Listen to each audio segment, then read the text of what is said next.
समस्या में ही समाधान है। यह एक ऐसा मंत्र है जिसे हम सभी ने कहा है या सुना है, लेकिन क्या यह सच है? बहुत से लोग समस्याओं के सामने खड़े होकर बस इंतजार करते रहते हैं, आशा करते हैं कि समस्याएं अपने आप हल हो जाएंगी। यह एक सामान्य सोच है कि समस्या से बचने का सबसे अच्छा तरीका है कि हम इंतजार करें और उम्मीद करें कि समस्या खुद ही ठीक हो जाएगी। लेकिन क्या यह सच है? क्या वाकई मुश्किलों का सामना करना और उनसे निपटना इतना आसान है? इस वीडियो में हम बात करेंगे कि समस्याओं के सामने खड़े होकर इंतजार करना सबसे अच्छा विकल्प नहीं है। हम आपको सिखाएंगे कि समस्याओं का सामना करना उन्हें हल करने का सही और प्रभावी तरीका है। इस वीडियो के माध्यम से हम सीखेंगे कि हमारी मेहनत, समर्पण और सही दिशा में कदम बढ़ाने से ही समस्याएं हल हो सकती हैं। तो इस वीडियो को देखें और सीखें कि समस्याओं का सामना करना और उन्हें हल करना ही सच्चा समाधान है। तो चलिए शुरू करते हैं। दोस्तों, बहुत समय पहले की बात है। एक राज्य का राजा बहुत चिंतित था क्योंकि उसकी पत्नी का जन्मदिन नजदीक आ रहा था। यूं तो कहने को वह राजा था, लेकिन फिर भी उनके वैवाहिक जीवन में हजारों प्रकार की समस्याएं थीं। परंतु राजा जन्मदिन पर अपनी पत्नी को एक ऐसा उपहार देना चाहता था कि जिससे उनके जीवन में जो दुख है वह कम से कम उस दिन के लिए दूर चला जाए। वह अपनी पत्नी को खुश करना चाहता था, किंतु आपने देखा होगा कि यह कार्य बहुत ही मुश्किल है, क्योंकि हम आज तक किसी को खुश नहीं कर पाए। हम चाहे लाख कोशिशें ही क्यों ना कर लें, लेकिन हम कभी किसी को खुश नहीं कर पाते, क्योंकि यह खुशी हमारे पास नहीं है और न ही सामने वाले के पास है, जो हमारे पास है ही नहीं। वो हम किसी और को कैसे दे सकते हैं? अर्थात अगर आपको किसी दूसरे को खुशी देनी है तो सबसे पहले आपको खुश होना होगा, आपको खुश महसूस करना होगा, अर्थात वह खुशी आपके पास होनी चाहिए, तभी तो आप किसी और को खुश रख सकते हैं। एक दिन राजा ने सभी दरबारियों को दरबार में उपस्थित होने का आदेश दिया और साथ ही सभी मंत्रीगण भी वहां पर उपस्थित थे। तभी राजा ने सभी से सुझाव मांगा कि आखिर वह किस प्रकार अपनी पत्नी को जन्मदिन पर खुश कर सकता है। आखिर वह उन्हें कैसा उपहार दे जिस कारण राजा की पत्नी खुश हो सके। वहां पर उपस्थित सभी लोग अपने मन की बातें राजा से बताते हैं, परंतु राजा को वहां पर उपस्थित किसी भी व्यक्ति का कोई सुझाव पसंद ही नहीं आया। एक दिन संध्या के वक्त राजा अपने रथ से कहीं जा रहा था। तभी रास्ते में उसने एक बहुत ही सुंदर मूर्ति देखी। वह मूर्ति बहुत ही सुंदर और आकर्षक थी। उसे देखकर ऐसा प्रतीत होता था मानो उस मूर्ति में जान हो। उस मूर्ति को देखकर राजा बहुत प्रसन्न हुआ और वह तुरंत ही मूर्तिकार के पास पहुंचा। और राजा उस मूर्तिकार से कहता है, तुम तो बहुत बड़े कलाकार हो, तुम्हारी मूर्तियों में चांद नजर आती है। ऐसा प्रतीत होता है कि तुम्हारी मूर्तियां जीवित हैं। हम तुम्हारी इन मूर्तियों को देखकर बहुत प्रसन्न हैं। हम चाहते हैं कि तुम्हारी सारी मूर्तियां हमारे दरबार में शामिल हों। यह सुनकर वह मूर्तिकार बहुत प्रसन्न हुआ, जैसे उसे कोई खजाना मिल गया हो। लेकिन तभी राजा ने उस मूर्तिकार से एक और बात कही, देखो, मैं चाहता हूं कि तुम मेरे दरबार में शामिल हो जाओ, किंतु उससे पहले तुम्हें हमारे लिए हमारी रानी की ऐसी मूर्ति बनानी होगी जिसे देखकर वह खुश हो जाए और अपने सारे दुख दर्द भूल जाए। और यदि तुम ऐसा न कर सके तो मैं तुम्हारा सर धड़ से अलग कर दूंगा। राजा के मुख से यह सुनकर मूर्तिकार घबरा गया। उसके पसीने छूट गए। वह राजा को मना भी कैसे करे, इसीलिए उसने न चाहते हुए भी राजा को स्वीकृति दे दी। राजा उस मूर्तिकार की बात सुनकर बहुत प्रसन्न हुआ और वो वापस महल लौट गया। लेकिन उधर दूसरी तरफ जो मूर्तिकार अब तक बहुत प्रसन्न था, जो अपने मन से मूर्तियां बनाया करता था, जो हमेशा खुश रहता था, अब वह दुखी हो गया था। वह गहरे दुख में चला गया था। वह डर के कारण रानी की मूर्तियां बनाना शुरू करता है, परंतु जो भी मूर्ति बनाता था उस मूर्ति को देखकर ऐसा प्रतीत होता था मानो वह मूर्ति बहुत दुखी है, उसे किसी प्रकार का कोई दुख है। एक के बाद एक उसने कई सारी मूर्तियां बना डाली, परंतु कोई भी मूर्ति ऐसी नहीं थी जिसे देखकर कोई भी खुश हो सके, जिसे देखकर यह प्रतीत हो कि मानो उस मूर्ति में जान है और वह मूर्ति देखकर कोई भी अपना दुख भूल जाए। और यह इस कारण हो रहा था क्योंकि मूर्तिकार भीतर से बहुत दुखी था, जो उसकी मूर्तियों के रूप में साफ और स्पष्ट नजर आ रहा था। राजा ने उस मूर्तिकार को 1 सप्ताह का समय दिया था, किंतु 4 दिन तो उसने यूं ही व्यर्थ कर दिए। अब उसके पास केवल 3 दिन का ही समय बचा था, जिसके बारे में सोच सोचकर उस मूर्तिकार का गला सूखा जा रहा था। डर के कारण अब उसके हाथ पैर भी काम करना बंद कर चुके थे। उसके हाथ से हथौड़ी और छीनी तक नहीं चल रही थी और उसे अपना भविष्य नजर आ रहा था। उसे नजर आ रहा था कि राजा उसे मृत्यु दंड दे रहा है। उसके बाद उसके परिवार का क्या होगा, उसके परिवार को कौन संभालेगा। यह सोच सोचकर उस मूर्तिकार का मन बैठा जा रहा था। तभी उसने एक योजना बनाई। वह अपने परिवार को साथ लेकर रात ही में गांव छोड़कर चला जाएगा।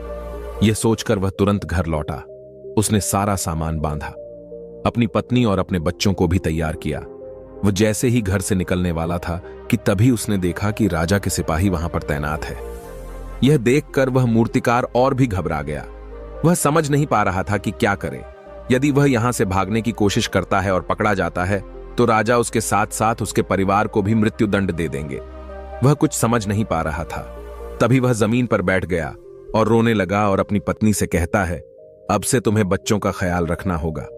मेरा और तुम्हारा साथ यहीं तक था, क्योंकि राजा ने जिस प्रकार की मूर्ति का मुझे आदेश दिया है, मैं उस प्रकार की मूर्ति नहीं बना पा रहा। जिस कारण राजा मुझे मृत्यु दंड दे देंगे, वह मेरा सर धड़ से अलग कर देंगे और उसके बाद तो तुम्हें ही बच्चों का ख्याल रखना होगा। इतना कहकर वो जोर जोर से फूट फूट कर रोने लगा।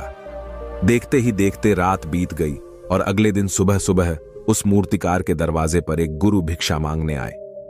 मूर्तिकार ने उन्हें भिक्षा लाकर दी तो मूर्तिकार बहुत परेशान लग रहा था, जिसे देखकर गुरुवर उस मूर्तिकार से कहते हैं, बेटा, हमारे जीवन में दुख और सुख तो आते ही रहते हैं। हमारे जीवन में दुख और समस्याएं तो होती ही हैं, किंतु इन सभी दुख और समस्याओं का समाधान और निवारण भी होता है, परंतु हम केवल दुख और समस्याएं ही देखते हैं। उन दुख और समस्याओं के छिपे निवारण और समाधान को हम कभी नहीं देख पाते। यदि तुम ध्यान से देखोगे तो हर समस्या का समाधान है और हर दुख का निवारण भी है। मैं यह अच्छी तरह जानता हूं कि तुम यहां से अपनी पत्नी और बच्चों को लेकर भाग जाना चाहते थे, किंतु ऐसा हो नहीं सका। उस मूर्तिकार ने जब गुरु के मुख से यह बातें सुनी तो वह उनके चरणों में जा गिरा और हाथ जोड़कर उन गुरुवर से कहता है, हे गुरुवर, आप ही बताइए मैं क्या करूं। राजा ने मुझे मूर्ति बनाने का आदेश दिया है, किंतु मैं चाहकर भी मूर्ति नहीं बना पा रहा, और यदि मैंने मूर्ति नहीं बनाई तो राजा मुझे मृत्यु दंड दे देंगे और उसके बाद मेरे परिवार का क्या होगा, उनका ख्याल कौन रखेगा। तभी गुरुवर उस मूर्तिकार से कहते हैं, बेटा, आंख बंद कर लेने से कुछ नहीं होने वाला, क्योंकि दुख और समस्याएं तो वहीं की वहीं खड़ी रहती हैं। ध्यान देने और कर्म करने से सब कुछ बदल जाता है। यदि तुम केवल आंखें बंद करके यह सोचोगे कि तुम्हारी समस्याएं चली जाएंगी तो ऐसा कभी नहीं होगा। इतना कहकर उन गुरुवर ने उस मूर्तिकार के कानों में कुछ कहा और उसके बाद वह वहां से चले गए। उन गुरु के वहां से चले जाने के बाद वह मूर्तिकार महल गया, जिसे देखकर राजा उस मूर्तिकार से कहता है, लगता है तुमने समय से पहले ही एक अद्भुत मूर्ति तैयार कर ली है। बताओ वो मूर्ति कहां है, मैं भी उसे देखना चाहता हूं। इस पर मूर्तिकार जवाब देते हुए कहता है, महाराज, अभी तक मैंने मूर्ति तैयार नहीं की है, परंतु आपके दिए हुए समय पर मैं अवश्य ही वह अद्भुत मूर्ति तैयार कर लूंगा। लेकिन उससे पहले मेरा एक बार महारानी से मिलना बहुत आवश्यक है, अन्यथा वह अद्भुत मूर्ति तैयार नहीं हो पाएगी। राजा ने उस मूर्तिकार की सारी बातें ध्यानपूर्वक सुनी और उसके बाद राजा ने मूर्तिकार को महारानी से मिलवाया। मूर्तिकार महारानी से मिलने के बाद महारानी से प्रश्न करते हुए कहता है, महारानी जी, किसी भी औरत के जीवन का सबसे बड़ा दुख क्या हो सकता है। इस पर महारानी जवाब देते हुए उस मूर्तिकार से कहती हैं, किसी औरत का मानव बन पाना उसका सबसे बड़ा दुख है। तभी वह मूर्तिकार महारानी से एक और प्रश्न करते हुए कहता है, महारानी जी, किसी औरत के जीवन का सबसे बड़ा सुख क्या है। महारानी उस मूर्तिकार के इस प्रश्न का जवाब देते हुए कहती हैं, किसी भी औरत के जीवन का सबसे बड़ा सुख उसके पति और उसके बच्चों का उसके पास होना है। महारानी के मुख से अपने प्रश्नों का जवाब जानकर मूर्तिकार बहुत प्रसन्न हुआ और उनसे आज्ञा लेकर वह वापस अपने घर लौट आया और अब से वह दिन रात उस मूर्ति पर काम करने लगा। देखते ही देखते पूरे 3 दिन पूरे हो गए। आखिरकार रानी के जन्मदिवस वाले दिन वह मूर्तिकार उस मूर्ति को लेकर राजमहल पहुंचता है। लेकिन अब राजा के मन में यह बेचैनी थी कि पता नहीं उस मूर्तिकार ने आखिर कैसी मूर्ति बनाई होगी, पता नहीं वह मूर्ति महारानी को पसंद आएगी भी या नहीं। इस प्रकार के कई प्रश्न राजा के मन में चल रहे थे। राजा के मन की बेचैनी लगातार बढ़ती ही जा रही थी, लेकिन उधर दूसरी तरफ राजा को उस मूर्तिकार पर पूर्ण विश्वास भी था क्योंकि राजा ने पहले ही उस मूर्तिकार के हाथों की कला देखी हुई थी। इसलिए एक तरफ उनके मन में यह भी विचार चल रहे थे कि उस मूर्तिकार ने जरूर ही अद्भुत मूर्ति बनाई होगी। वह मूर्ति सफेद कपड़ों से ढकी हुई थी। तभी राजा ने उस मूर्ति की ओर इशारा करते हुए रानी से कहा, यह आपका जन्म दिवस का तोहफा है, इसे कबूल करें। उसके बाद रानी ने अपने हाथों से उस मूर्ति से वह कपड़ा हटाया और उस मूर्ति को देखते ही रानी की आंखों से आंसू बहने लगे। और यह देखकर राजा को ऐसा प्रतीत हुआ कि मानो महारानी को यह मूर्ति पसंद नहीं है। इसलिए राजा ने तुरंत ही क्रोधित होकर अपने सिपाहियों को आदेश दिया और उस मूर्तिकार को बंदी बनवा लिया। लेकिन तभी महारानी राजा से कहती हैं, रुकिए, इस मूर्तिकार ने तो मेरा दुख और सुख एक ही मूर्ति में निकाल दिया है। इस मूर्ति में मेरे पति मेरे साथ है और मेरे हाथ में मेरा बच्चा है। इससे सुंदर मूर्ति मैंने आज तक नहीं देखी। ये बहुत ही लाजवाब है, अद्भुत है। इससे सुंदर तोहफा मेरे लिए और कोई नहीं हो सकता। काश ऐसा मेरे जीवन में वास्तव में हो जाए, मेरे पति भी मेरे साथ हों और मेरे हाथों में मेरा बच्चा हो। महारानी की ये सारी बातें सुनकर और मूर्ति को देखकर राजा को अपनी गलती का एहसास हुआ। राजा अपनी प्रजा और अपने साम्राज्य की देख रेख में इतना व्यस्त रहता था कि वह कभी अपनी पत्नी को समय नहीं दे पाता था, जिस कारण राजा की आंखों से आंसू बहने लगे और दरबार में उपस्थित सभी लोग वह मूर्ति देखकर हैरान। आज तक किसी ने भी ऐसी सुंदर और जीवित मूर्ति नहीं देखी थी, जिसमें सुख और दुख एक साथ नजर आ रहे हों। उसके बाद उस राजा ने उस मूर्तिकार को रिहा करवाया और उसे ढेरों इनाम दिए और अपने राज्य दरबार में जगह भी दी। किंतु उस मूर्तिकार ने इनाम तो स्वीकार कर लिया, परंतु राज दरबार में उसे जगह नहीं ली और हाथ जोड़कर राजा से कहता है, हे महाराज, मेरी आपसे विनती है, आपने मुझे चेतावनी दी थी, यदि मैं ये मूर्ति नहीं बना सका तो आप मुझे मृत्यु दंड दे देंगे। किंतु मैं आपसे बस इतना ही कहना चाहता हूं, हम में से चाहे कोई भी प्राणी क्यों ना हो, सभी के प्राण उतने ही कीमती है जितना कि आपका या महारानी के हैं।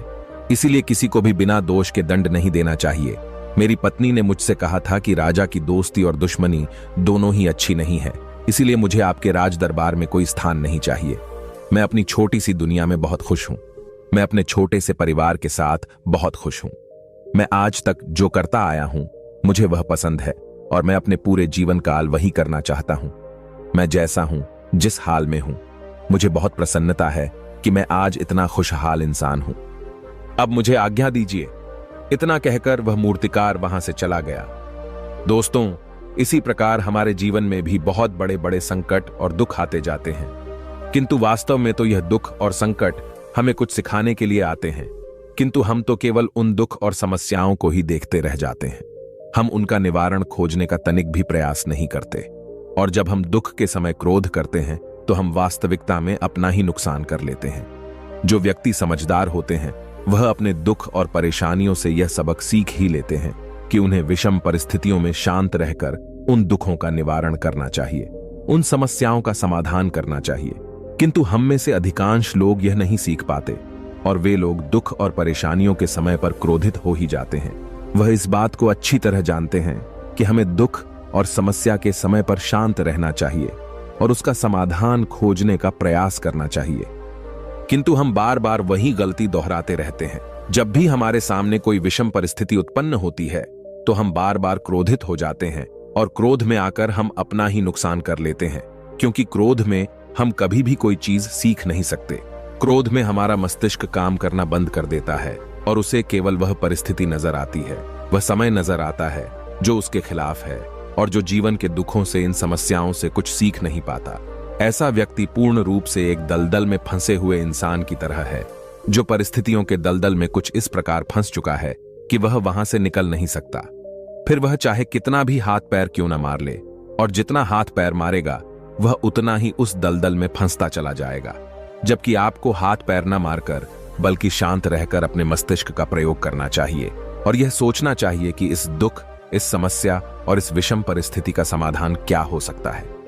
किंतु आप तो अपने आप को पहले से ही दलदल में डाल चुके हैं और ऐसी स्थिति में आप बाहर निकलने के बारे में न सोचकर लगातार और हाथ पैर मारकर आप अपने आप को उस दलदल में और भी नीचे डुबाते जा रहे, तो ऐसी परिस्थिति में आप भला उस समस्या, उस परिस्थिति का सामना कैसे करेंगे, वहां से बाहर कैसे निकलेंगे। और वहीं पर जो व्यक्ति थोड़े भी जागृत है जो दुख और समस्याओं का निवारण और समाधान खोजने में वास्तव में अपना समय लगाते हैं।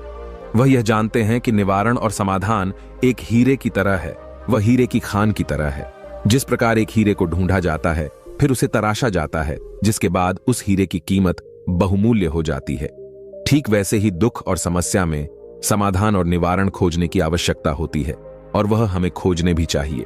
और जब आपको मिल जाते हैं, तब आपको एक ऐसी संपदा मिलती है, एक ऐसी समझ, एक ऐसा विश्वास, एक ऐसी शक्ति मिलती है कि उसके बाद आपके सामने जब भी कोई समस्या या कोई परेशानी आती है तो आप अकेले नहीं होते, बल्कि आप यह समझ जाते हैं कि वह विषम परिस्थिति आपको कुछ सिखाने आई है और आप उसका डटकर सामना करते हैं। उससे वह सारी चीजें सीखते हैं जो वह आपको सिखाना चाहती है, और उसके बाद आप और भी मजबूत होते चले जाते हैं। आपका विश्वास और भी बढ़ता चला जाता है, आप और भी शक्तिवान और बलवान होते चले जाते हैं। इसीलिए महात्मा बुद्ध कहते हैं कि यदि दुख है तो उसका निवारण भी है, यदि समस्या है तो उसका समाधान भी है। इसलिए केवल दुख में उलझे मत रहिए, बल्कि उस दुख का निवारण कीजिए, और यही आपको करना चाहिए। केवल हाथ पर हाथ धरे बैठे रहने से या फिर यूं ही समय को व्यर्थ गंवाने से आपको कभी भी उसका निवारण नहीं मिलेगा, बल्कि जितना आप उस दुख और समस्या से अपनी जान छुड़ाकर भागने की कोशिश करेंगे, उतनी ही तीव्रता से आपके पीछे भागेगी। और जैसे जैसे समय बीतता जाएगा, वह दुख और समस्या और भी विकराल रूप ले लेगी, और तब उसका सामना करना और भी मुश्किल हो जाएगा। इसलिए यदि कोई दुख और समस्या अभी आपके सामने है, तो उसे लड़िए, डटकर सामना कीजिए, उससे सीखिए और निवारण कीजिए। दोस्तों, आपने आज के इस वीडियो से क्या सीखा, वह मुझे आप कमेंट में बता सकते हैं। इसी के साथ में उम्मीद है कि आपको आज की वीडियो पसंद आई होगी, तो इस वीडियो को उस इंसान को शेयर करें जिससे यह कहानी सुनने की जरूरत है, और उसी के ठीक बाद चैनल को सब्सक्राइब करें। तो चलिए फिर मिलते हैं ऐसी एक और नई वीडियो में एक नए मैसेज के साथ। तब तक के लिए अपना ख्याल रखें। धन्यवाद और नमो बुद्धाय।